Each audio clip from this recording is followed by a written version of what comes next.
নমস্কার, আপনারা দেখছেন দ্য ইন্ডিপেন্ডেন্ট বেঙ্গল। আমি শিবম। ফের একবার উত্তপ্ত হলো ভারত এবং বাংলাদেশের সীমান্ত। যে ভিডিও ফুটেজ আমাদের সামনে এসছে তা নিঃসন্দেহে শকিং। ভারতবাসী কার্যত বন্দে মাতারাম এবং জয় শ্রীরাম বলে বিজেপির সদস্যদের কিন্তু তাড়া করতে শুরু করলো।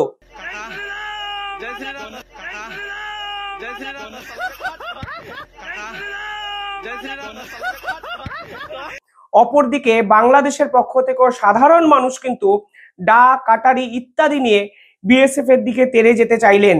সব মিলিয়ে ফের একবার মালদার এই কালিয়াচকের সীমান্তবর্তী এলাকা উত্তপ্ত হলো, যা কিন্তু অত্যন্ত আন্তর্জাতিক নিউজের পরিপ্রেক্ষিতে শকিং, তাৎপর্যপূর্ণ এবং গুরুত্বপূর্ণ বটে।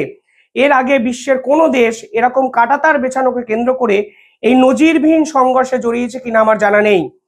প্রসঙ্গত, বাংলাদেশ সরকার বারংবার মায়ানমার থেকে অনুপ্রবেশকারী যারা বাংলাদেশে ঢুকে যায় তাদের বিরুদ্ধে কিন্তু স্টেটমেন্ট দেয়। তারা বলে মায়ানমার সরকার জেনে শুনে এই রোহিঙ্গা সমস্যার সমাধান করছে না। অর্থাৎ এই অনুপ্রবেশকারী সমস্যা শুধুমাত্র ভারতের সমস্যা কিন্তু নয়, এই অনুপ্রবেশকারী সমস্যা কিন্তু বাংলাদেশেরও এক বৃহৎ অংশের সমস্যা। যেই রোহিঙ্গা ইস্যুতে বাংলাদেশ কিন্তু আমেরিকার থেকে বিপুল পরিমাণ টাকা নিয়েছে ঠিক 1 থেকে 2 মাস আগেই। আর এরপরেও নিজেদের অনুপ্রবেশকারী কমাতে ভারত সরকারকে ন্যূনতম সহায়তাও করতে চাইছে না এই বাংলাদেশের সেনাপ্রধান এবং বাংলাদেশের মোহাম্মদ ইউনূস সরকার। যে ভিডিও আমাদের চোখে এসছে বা সামনে এসছে তা অত্যন্ত শকিং।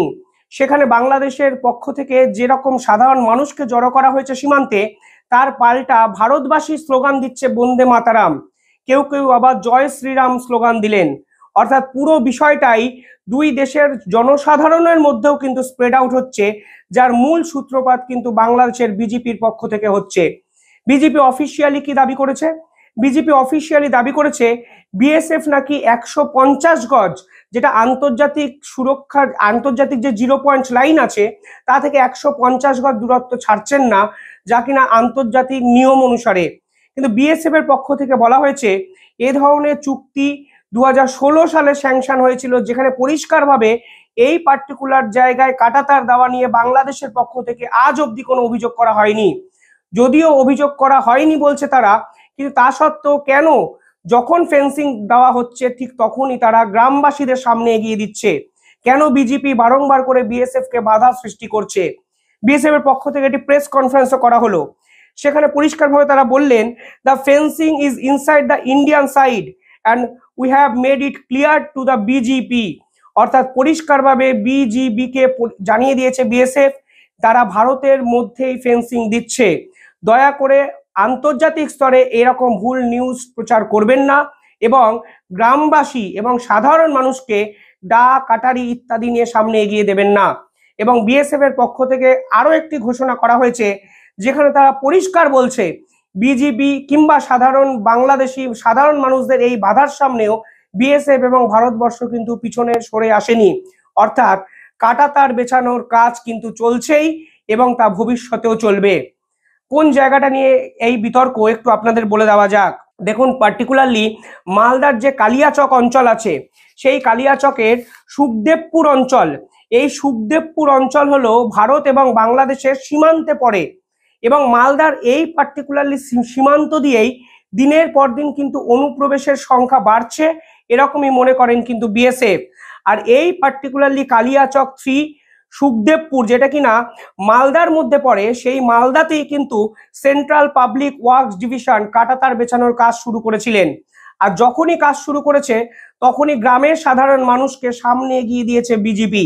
অর্থাৎ কাপুরুষের মতো সাধারণ মানুষকে ঢাল করে এই জায়গায় বিএসএফ এর সঙ্গে যুদ্ধে লিপ্ত হতে চাইছে বাংলাদেশের সেনাবাহিনী, যা অত্যন্ত নজিরবিহীন। এবং এই ধরনের স্ট্র্যাটেজি অত্যন্ত বালখিল্যতা এবং হাস্যরসের উদ্রেক ছাড়া, বিশ্বাস করুন, আন্তর্জাতিক স্তরে বর্তমান সময় আর কিচ্ছু সৃষ্টি করে না। সাধারণ মানুষকে এগিয়ে দেব, কোনো যুদ্ধ হলে নারীদের এগিয়ে দেব, এ ধরনের বালখিল্যতা এবং ছেলে মানুষই কোনো দেশের সেনাবাহিনীর পক্ষ থেকে কি আমরা এক্সপেক্ট করি?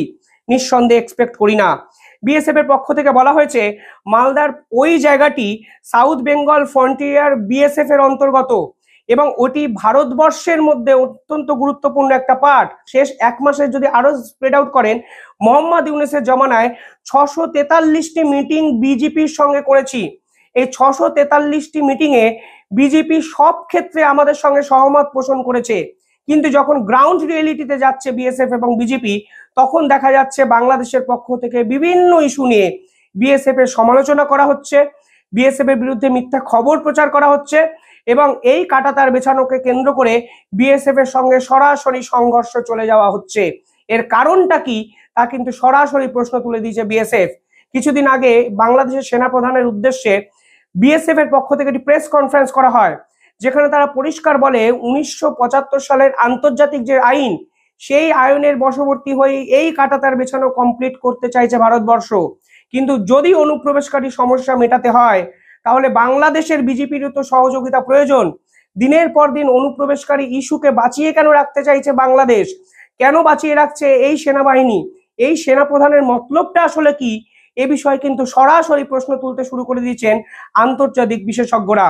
তবে আজকে যে খবর সামনে এলো তা আমার মনে হয় নিঃসন্দেহে একটু আশাব্যঞ্জক পরিস্থিতি সৃষ্টি করে, যে এত সব বাধা বিপত্তিকে কার্যত ভারতবর্ষ পাত্তাই দিল না এবং বিএসএফ এই জায়গার কাঁটাতার বেছানোর কমপ্লিট করবে 1 মাসের মধ্যে, তা কিন্তু আনুষ্ঠানিক ঘোষণা করে দিল।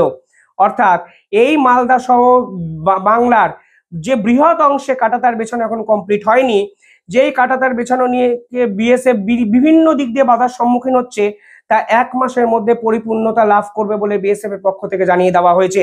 অর্থাৎ এই জয় শ্রীরাম স্লোগান, এই বন্দে মাতরম স্লোগান এবং ভারতবাসীরা যেভাবে বিজেপির বিরুদ্ধে জনমত গঠন করেছেন এবং ঐক্যমত গঠন তুলে ধরেছেন, তা নিঃসন্দেহে বাংলাদেশের কাছে কিন্তু নৈতিক পরাজয় ছাড়া আর কিছু নয়।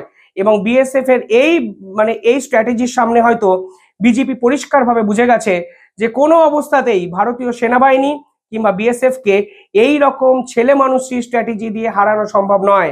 অর্থাৎ আপনারা যদি 100 মানুষ নিয়ে আসেন, বিএসএফ বর্ডারে 1000 মানুষকে জড়ো করতে পারে 5 মিনিটের বিপক্ষে। আপনারা যখন স্লোগান দিচ্ছেন, পাল্টা স্লোগানে বন্দে মাতারাম মুখরিত হচ্ছে মালদা শহর জুড়ে। ফলে এই রকম পাল্টা ছেলে মানুষই অ্যাকশন বিএসএফ কিংবা বিজেপি যেভাবে সীমান্তে করে দেখাচ্ছে, তা নিঃসন্দেহে আন্তর্জাতিক স্তরে এক নতুন খবরেরও সৃষ্টি করে।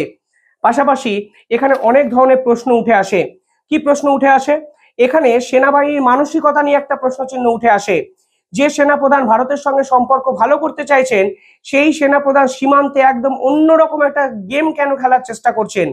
যেই সীমান্তে যুদ্ধ খেলে এই বাংলাদেশের বিজেপি কিংবা সেনাপ্রধান আক্ষরিক অর্থে কি লাভবান হবেন? এই প্রশ্ন তো থেকে যায়। আপনারা বিএসএফ এর বিরুদ্ধে কিভাবে যুদ্ধ করবেন?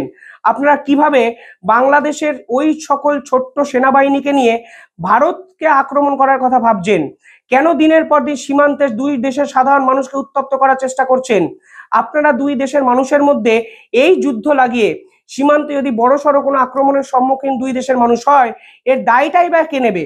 অর্থাৎ সেনাপ্রধানের অ্যাকচুয়াল এখানে ডিমান্ডটা কি, সেই প্রশ্নটাই তো অনেকে বুঝতে পারছেন না। অর্থাৎ যে কাঁটাতার বেছানোকে কেন্দ্র করে এই দুই দেশের সংঘর্ষ তৈরি করার চেষ্টা করছে বিজেপি, সেই কাঁটাতার বেছালেতে বাংলাদেশেরও লাভ। কারণ বারংবার বাংলাদেশকে আন্তর্জাতিক স্তরে এই অনুপ্রবেশ ইস্যু নিয়ে সমস্যার মুখে পড়তে হয়েছে। সেই কাঁটাতার বেছানোকে কেন্দ্র করে যদি এই পুরো বিষয়টার সলিউশন ভারতের পক্ষ থেকে করা হয়, তাহলে এখানে সেনাপ্রধানের আপত্তির জায়গাটা কোথায় থাকে, সেটাও তো একটা নিঃসন্দেহ প্রশ্ন। ফলে একদিকে আপনারা আল্লাহু আকবার স্লোগান দিচ্ছেন, অন্যদিকে এখানে জয় শ্রীরাম বন্দে মাতরম স্লোগান। এই পুরো পরিস্থিতিটা কি আপনাদের ভালো লাগছে শুনতে? এই ধর্মীয় একটা ভেদাভেদ চলে এলো, দুই দেশের মধ্যে মেরুকরণ আপনারা সৃষ্টি করলেন, দিনের পর দিন ভারত বিরোধী কথাবার্তা আপনারা বললেন, ভারতের জাতীয় পতাকাকে পায়ের তলায় মারিয়ে ভারতবর্ষকে অপমান করলেন। আপনারা বললেন 4 দিনের মধ্যে কলকাতা দখল করে নেবেন। আপনারা ত্রিপুরা চলো ভারত চলো এরকম একটা মিশন তৈরি করেছিলেন। অর্থাৎ দিনের পর দিন ভারত বিরোধিতাকে আঁকড়ে ধরছেন, সীমান্তে বিএসএফ এর বিরুদ্ধাচরণ করছেন, সীমান্ত হত্যা নিয়ে বিএসএফ এর বিপক্ষে বড় বড় বাতেলা দিচ্ছেন, অথচ আপনাদের বেঁচে থাকার জন্য চাল ডাল গম ডিম দুধ সব ভারত থেকে নিয়ে যাচ্ছেন। ফলে এই উদারতাকে দুর্বলতা ভাববেন না। যখন বিএসএফ কড়া হাতে এই পাল্টা বিষয়গুলো মোকাবিলা করার চেষ্টা করছেন, তখনই আপনারা সাধারণ মানুষকে এগিয়ে দিচ্ছেন, আর সাধারণ মানুষকে সামনে এগিয়ে দিয়ে আপনারা পালিয়ে বাঁচার চেষ্টা করছেন। আর যেভাবে ভারতীয়রা আপনাদের বিরুদ্ধে বন্দে মাতরম স্লোগান জয় শ্রীরাম স্লোগান দিয়ে আপনাদের পিছু হটতে বাধ্য করলো, এরপরে হয়তো আপনাদের মান সম্মান কিছু থাকলো বলে আমার অন্তত মনে হয় না। এই সমস্ত পরিস্থিতিতে ভারতবর্ষের কি করা উচিত, আমি এই প্রশ্নটা আপনাদের উদ্দেশ্যে রাখলাম। যারা বাংলাদেশ থেকে আমাদের ভিডিও দেখছেন, আপনাদের কি কোথাও মনে হচ্ছে না বিজেপি সীমান্তে হঠাৎ করে বাড়াবাড়ি করছে? আপনারা সীমান্তে পিঠ নাই দেখাতে পারেন, কিন্তু দুই দেশের মধ্যে সহাবস্থান স্বাধীনতার পর থেকে যে বজায় ছিল, হঠাৎ করে উত্তপ্ত করার মানেটা কি? হঠাৎ করে এত প্রশ্নচিহ্ন দুই দেশের সেনাবাহিনীকে কেন্দ্র করে তৈরি হবে কেন? হঠাৎ করে দুই দেশের মানুষ একে অপরের দিকে কাটারি নিয়ে ছুটে যাবেন বা কেন? এর দায় কার? এই প্রশ্ন আমি আপনাদের উদ্দেশ্যে রাখলাম। কমেন্টে জানাবেন আপনারা কি ভাবছেন। আর চ্যানেলটি ভালো লাগলে একটু সাবস্ক্রাইব করে পাশে থাকবেন। ধন্যবাদ।